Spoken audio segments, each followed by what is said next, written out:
Entre chien et chat, l'émission Animée par Doc Veto, ça va bien, Doc? Ouf. Ouf.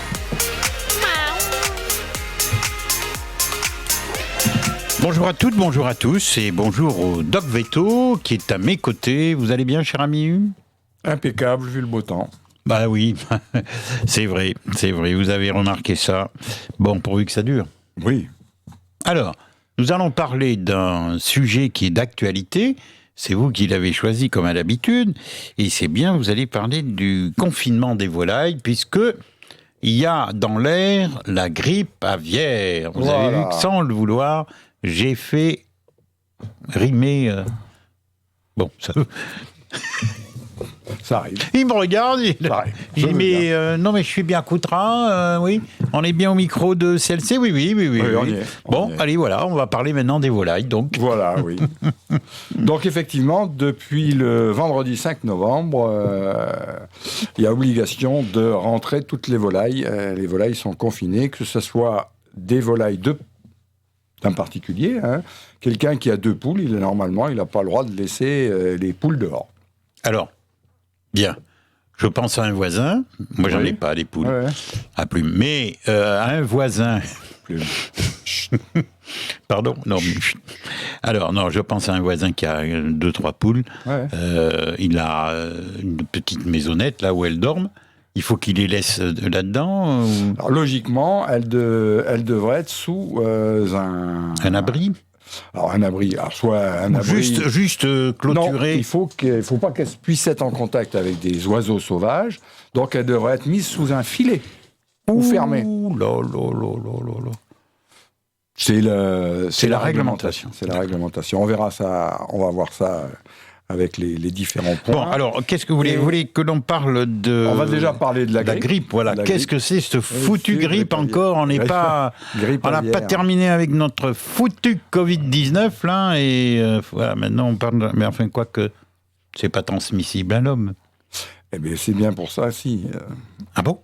C'est bien pour ça qu'il y a des problèmes. Alors, il y a 2 problèmes. Il y a un problème au niveau des élevages, parce que ça a fait des ravages extraordinaires. L'année dernière, on a déjà eu une épidémie de grippe aviaire. Pour rappel, il s'est tué 3,5 millions de volailles ont été abattues. Eh ben, dis donc. Je sais pas si vous voyez, 3,5 millions de volailles. Rien qu'au foie gras qui a été perdu, ça me bouleverse. Et notamment, beaucoup de canards. Hein. Ah ben, voilà. Beaucoup de canards. Tous ces confits, foie gras perdu. Ah, je vais me faire des amis. Hein. Ouais, on va se faire des amis. Pour les végans. Et on va voir tout à l'heure, parce que bon, il y a des gens sur le marché de Périgueux de vendredi, samedi matin, ils n'étaient pas du tout à la fête par rapport à ça. En plus, ça tombe mal avec les fêtes de fin d'année qui arrivent. Et oui, puis les bancs sont prêts, quoi. On va revoir. Faut vite acheter des volailles maintenant. Bah oui. Et les mettre au congélateur, tant pis. Oui, et si ça se trouve, il va y avoir de gros soucis. Pénurie. Oui, effectivement. Hein. Bon, allez, je vous coupe sans arrêt, Doc Veto. Pour l'instant, il n'y a pas de cas de grippe aviaire avéré, donc il n'y a pas d'effet sur le commerce. Alors attendez, il faut que je suive, moi, parce que vous me parlez de la grippe aviaire, et donc il faut tout confiner, mais maintenant vous me dites qu'il n'y a pas de grippe aviaire avérée. Alors, il n'y a pas de grippe aviaire avérée dans des élevages. Il y a de la grippe aviaire sur des animaux sauvages. D'accord. Donc, il y a un risque pour l'élevage, ensuite le commerce, etc. Pour l'instant, il n'y a pas de maladie chez les éleveurs, donc le commerce n'est pas entaché. Parce qu'aujourd'hui, ici, cas de grippe aviaire, on est obligé d'arrêter le commerce. Bon, tous les gens autour de l'Europe, ils disent « Vous avez de la grippe, nous, on n'achète rien. » Donc là, ça casse les marchés de Noël, etc., sont totalement terminés. Donc c'est pour ça qu'il y a... actuellement, il y a eu 30 cas de grippe aviaire dans le Nord, en Allemagne, en Italie, en Hollande. 30 cas avérés. D'accord. Dans des élevages. Et donc, en France, non. En France, non. Mais compte tenu que c'est la pleine période de migration... On prend ces mesures. Alors, tous les ans, il y a des mesures qui sont prises, notamment vers chez nous, sur la côte atlantique. C'est une zone de migration. Et vers Lyon, il y a le couloir rhodanien, là, du Rhône.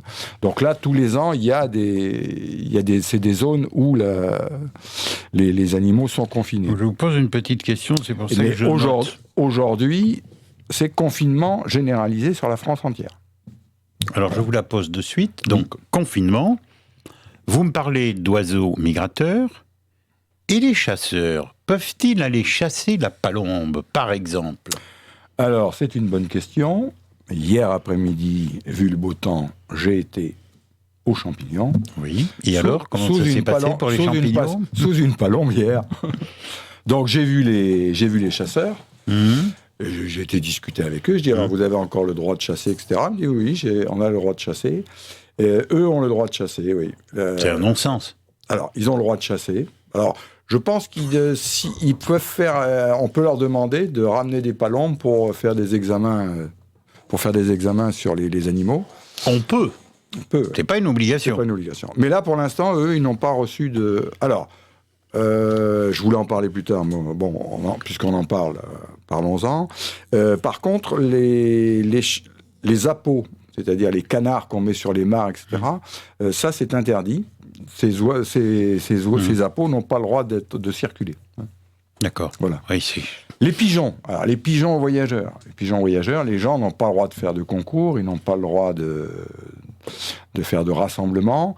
Par contre, sous la surveillance du propriétaire, ils ont le droit de faire le tour du parc.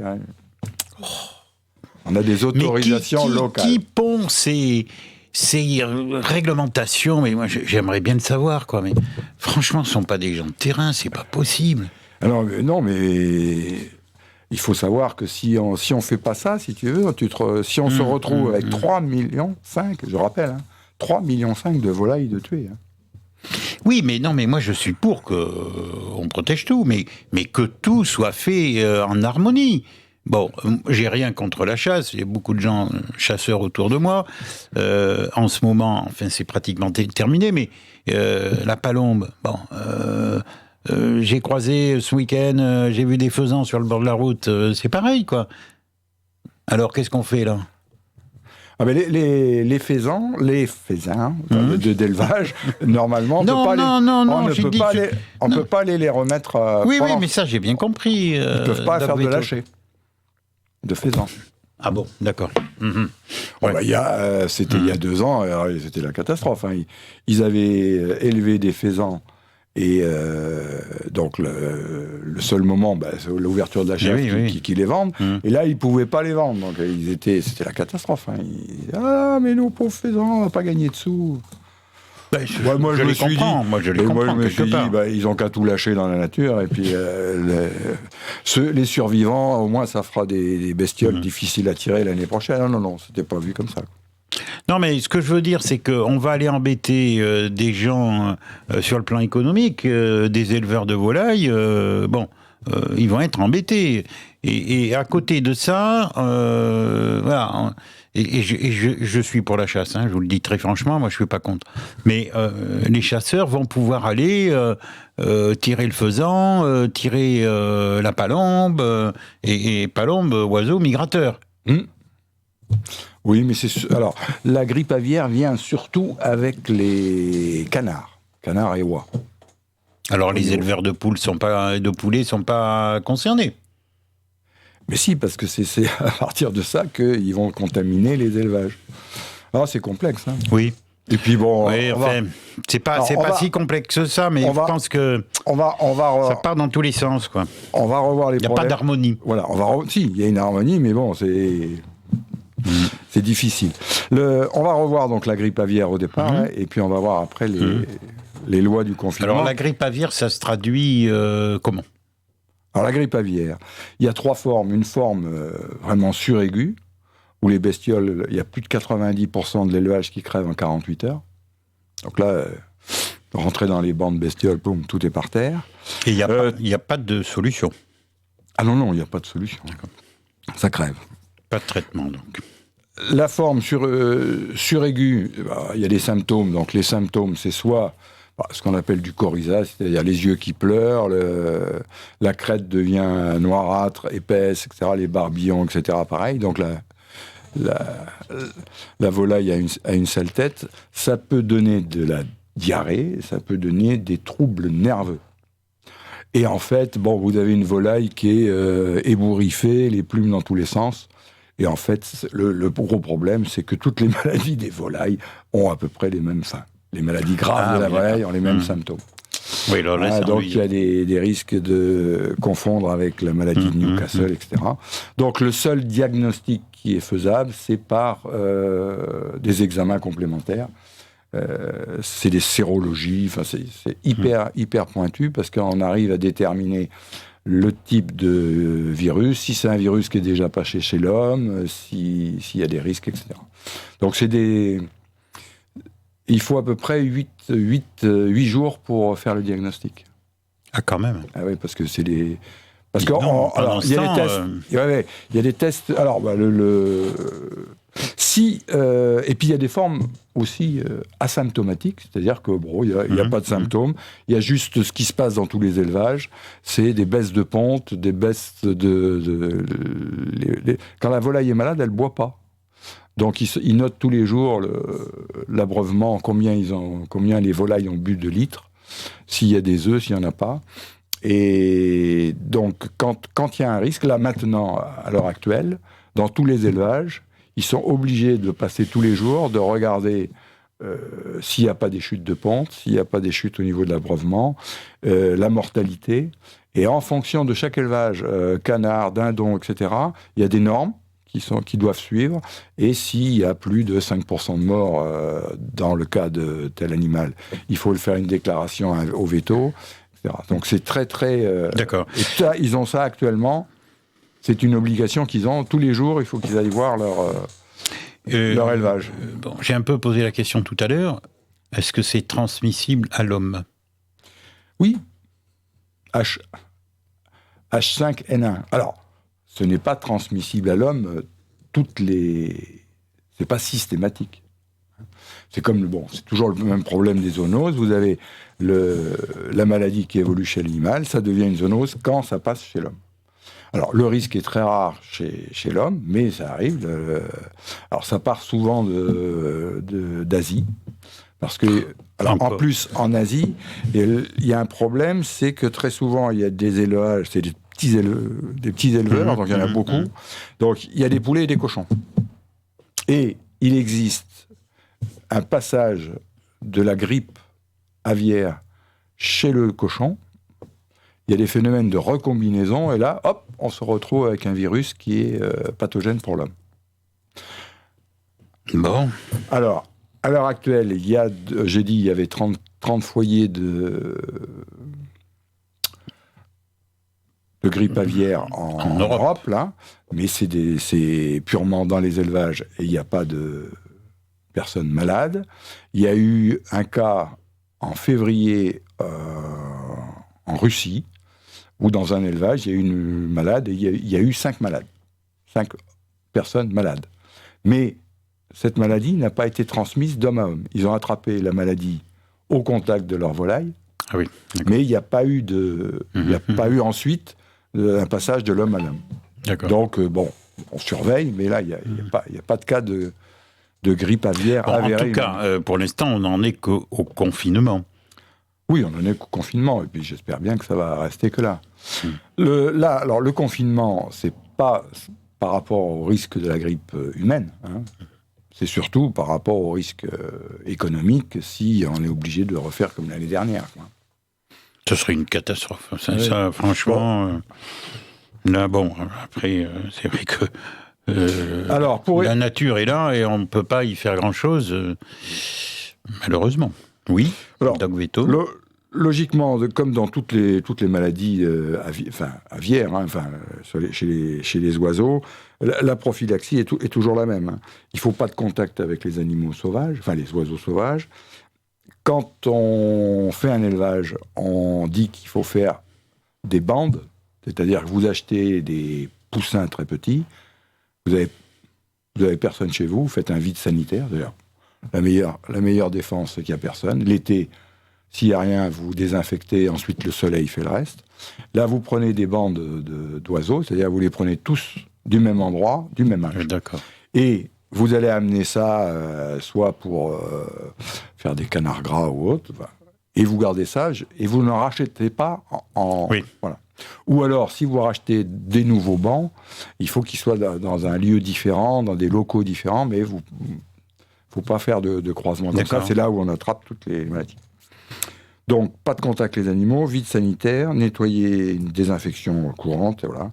Et puis surtout, toujours un même âge des animaux. D'accord. Et pas d'introduction de nouveaux animaux au milieu. Eh bien, nous allons faire notre... Oui, pardon, Oui. j'ai été trop vite. Non, mais si, Non. on peut. On fait une pause. On fait juste quelque chose qui n'a rien à voir, mais que je faisais régulièrement. Oui. J'ai fait pendant longtemps de l'aquariophilie. Ah oui. Et en aquariophilie, si vous voulez commencer à mettre un aquarium, vous avez intérêt à acheter tous les poissons que vous voulez en même temps, oui. les mettre 15 jours un petit peu à surveiller, etc. Et puis ensuite, vous lâchez tout. Mais si vous avez un beau spécimen plus tard dans un aquarium que vous voyez et que vous l'achetez, c'est là que vous faites la cata. Achetez tout en même temps, et puis adieu vat après. Allez, grâce à notre ami Lucas qui est à la technique, il n'a pas les yeux brouillés, ça va normalement, il est en forme. À la vidéo, Gérard Pommier, et quelques morceaux de musique, quelques notes de musique, pas de morceaux parce que sinon on n'a pas trop le temps, mais quelques notes de musique et on se retrouve aussitôt après. CLC Média, votre web radio partout en France. Et sur CLC Média, aujourd'hui, nous parlons avec Doc Véto, dans cette émission Entre chiens et chats, de cette reprise éventuelle de la grippe aviaire. Il vient de nous expliquer, Doc Véto, qu'en Europe, il y a eu quelques cas, pas en France, mais des mesures de confinement après les humains. Voilà maintenant le temps des volailles. Elles sont aussi confinées par mesure de précaution. Oui. Alors, mais le masque n'est pas obligatoire. Un petit peu plus près du micro. Le masque n'est pas obligatoire. Je me doute. Alors, le confinement est valable pour tout le monde. Hein. Les élevages et les particuliers. Logiquement. Doc Véto nous dit... Tous les... Logiquement. Mais les animaux. Bon. Alors, qui c'est qui va contrôler tout ça ? Parce que, c'est bien beau de lancer comme ça, là, des idées, mais si c'est pas suivi des faits, qui contrôle ? Qui est habilité à contrôler tout ça, d'abord ? Alors, actuellement, avec ce confinement, ont été avertis les vétérinaires, les chasseurs, les éleveurs, au-dessus de 1000 têtes. D'accord. Hein. Donc, ces gens-là, ils ont une obligation s'ils trouvent des animaux morts. Il y a la LPO aussi qui a été avertie. C'est quoi la Ligue de protection des oiseaux. D'accord. Là, non. Si. LPO, c'est ça. LPO, Ligue de protection des oiseaux. La LPO, c'est ça. La LPO. Donc la LPO est avertie. Si des gens de la LPO se baladent, ils trouvent des oiseaux morts, ils les ramènent au service vétérinaire où les animaux vont être diagnostiqués. Donc il y a les chasseurs qui sont au courant. Bon, mais ça, d'accord. Alors, mais après, qui sur le terrain contrôle tout ça ? Mais ces gens-là, eux, ils font du suivi. La personne qui a 4 poules... Personne n'ira la contrêler, c'est ça que vous êtes en train de me dire ? Personne n'ira la contrôler. Le problème, on l'a vu avec le Covid, c'est que... on n'est pas à l'abri qu'un voisin dise « Ah, mais bon, allez... allez. » Oui, c'est à la mode. C'est à la mode. Donc voilà. En dehors de ça, je vois pas... La délation. Qui ira chercher... Alors, ça pose des problèmes parce que, sur le marché de Périgueux, samedi matin, il y avait des gens qui avaient des canards gras et ils disaient, nous, ils avaient des bancs à peu près de 500 canards, qui étaient prêts, là, et c'est le foie gras, ils sont prêts à vendre. Et il dit, mais comment on fait ? On peut pas... Des animaux qui sont en liberté, on peut pas les remettre... Alors, aller mettre un voile ou un treillis, c'est énorme. Les mettre dans un local confiné, ils vont si vous confinez des bestioles ensemble, qu'est-ce qu'il y a? La première chose qu'elles font, elles se tapent dessus, elles ne bouffent pas, elles vont être malades, elles ne vont pas avoir de beau foie gras. Hein. Donc il y a ces gens-là râlent énormément. Alors, dans le Gers, la personne qui s'occupe de ça en Gers a dit on va confiner, on va suivre. Mais il y a d'autres personnes qui ont dit moi, je suis hors la loi, je ne pourrais pas confiner, etc. Alors, dans les élevages, il y a certaines normes d'élevage où on vous dit les animaux doivent être en plein air et c'est un cahier des charges. Et si vous avez ce cahier des charges, vous ne pouvez pas confiner les animaux. À ce moment-là, vous pouvez demander une dérogation. Il faut qu'un vétérinaire vienne sur l'élevage voir un petit peu pourquoi vous ne pouvez pas les confiner. Et il faut faire une demande au préfet. Et c'est le préfet qui va donner l'autorisation ou pas. Donc il y a la possibilité de dérogation, mais il faut déjà faire venir un vétérinaire à ses frais et que le vétérinaire constate que le confinement n'est pas possible. Bon, vous qui êtes un professionnel, ce confinement pourrait durer ou Alors là, le confinement, il est pour l'année en cours. L'année en cours, jusqu'à mars, je crois. Mars, le mois de mars. Ouais. Eh ben, dites donc. Ah bon. Encore, j'ai lu. Alors, il fallait se référer pour le confinement. Il faut se référer à un arrêté de 2016. Alors, il faut remonter. D'accord. J'ai mis un temps fou à retrouver ça. Et là, il disait que le confinement même dans vos était papiers aussi. Voilà, je vois que vous arrêté du 16 mars 2016. Et il disait que c'était pour un an. Dans l'arrêté du mars 2016. Donc, il faudrait avoir une abrogation de ce truc-là. Enfin bon, c'est tout complexe. Oui, bon. Surtout le fait que ça soit ouvert à tout le monde, quoi. Aux particuliers qui possèdent deux poules, il faut les confiner, quoi. Il faut les enfermer. Hein. C'est ça, hein. C'est les enfermer et elles sortent pas. Ouais, elles sortent pas, ou elles sortent mais sous une protection. Et bon, il y a ce truc. Pas policière, hein, mais un filet sur la basse-cour. Et puis il y a ce truc que j'ai trouvé marrant, sortie des pigeons voyageurs localement. Voilà. Bon. Et les chasseurs, donc on en a parlé tout à l'heure. La chasse est toujours ouverte, mais la chasse avec des appâts de canards, etc., est interdite. Est-ce que vous ne pensez pas, dans tout ça, il y aurait, on le voit pour différents problèmes, est-ce qu'il n'y a pas de l'exagération ? Mais le problème qu'il y a, c'est qu'il y a des enjeux économiques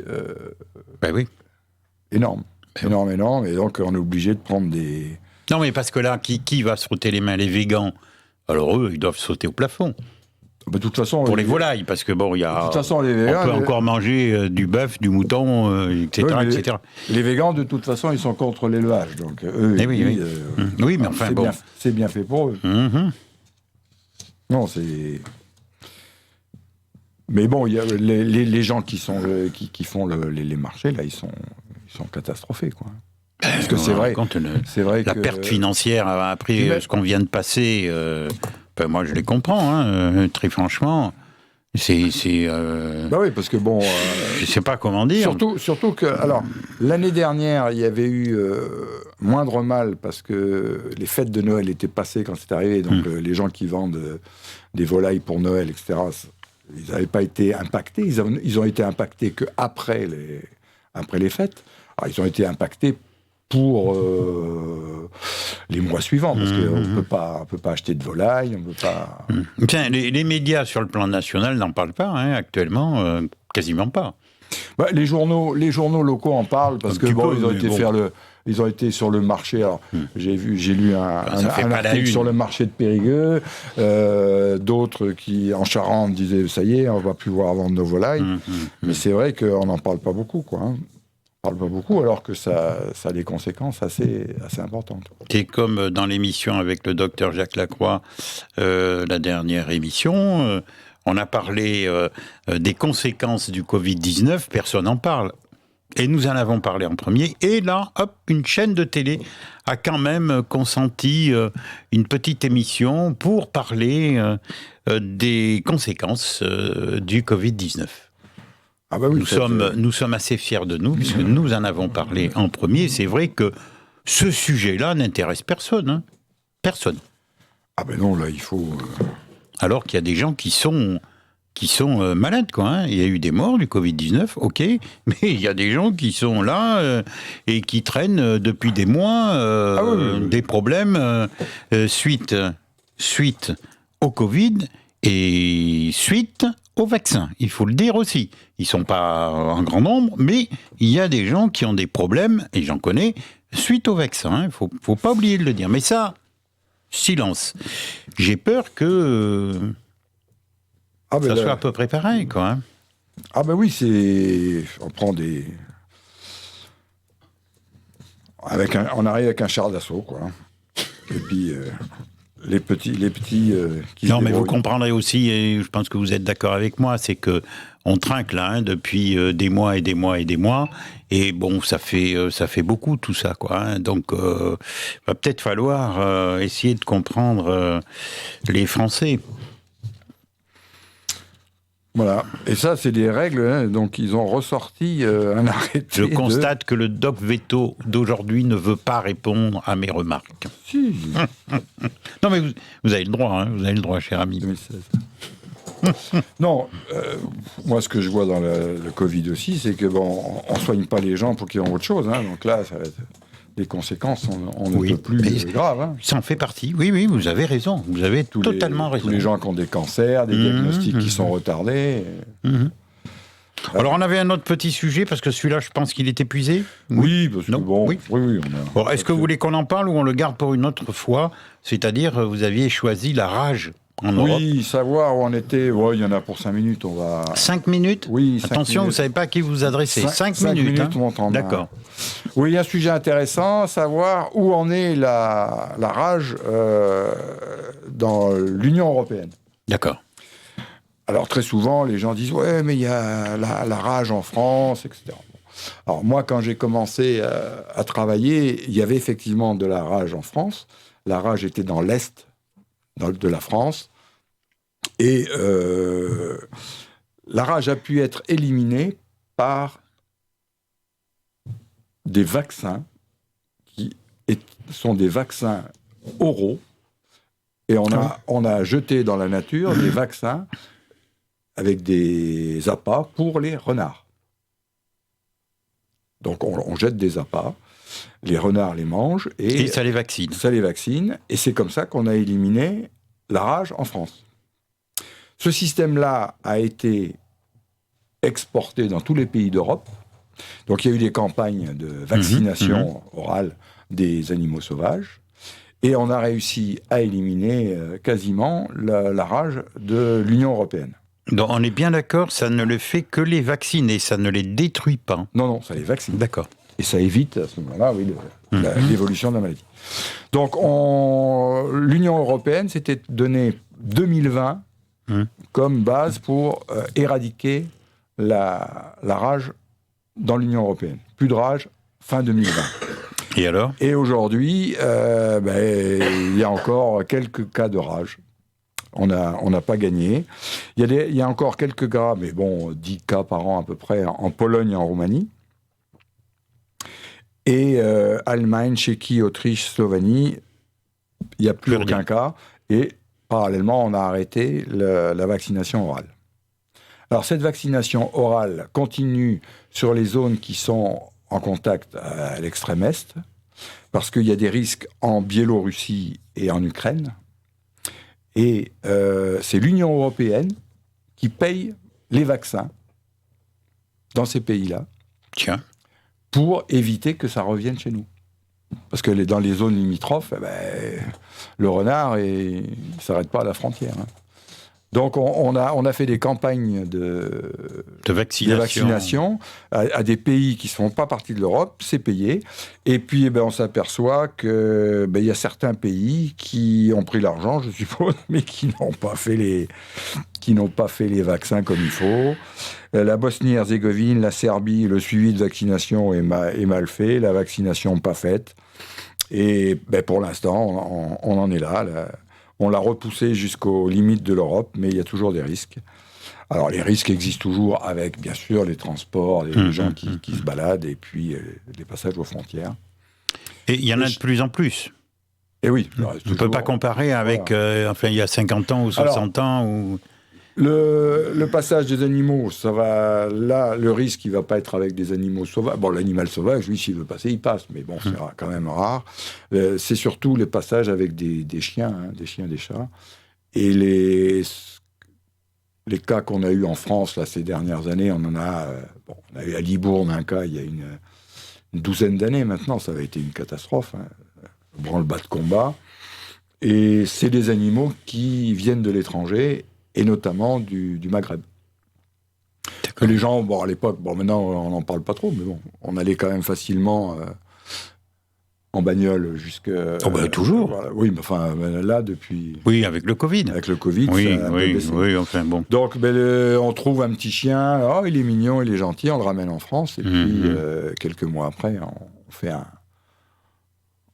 point... Sans parler, je ne veux pas me lancer dans ce débat-là, mais...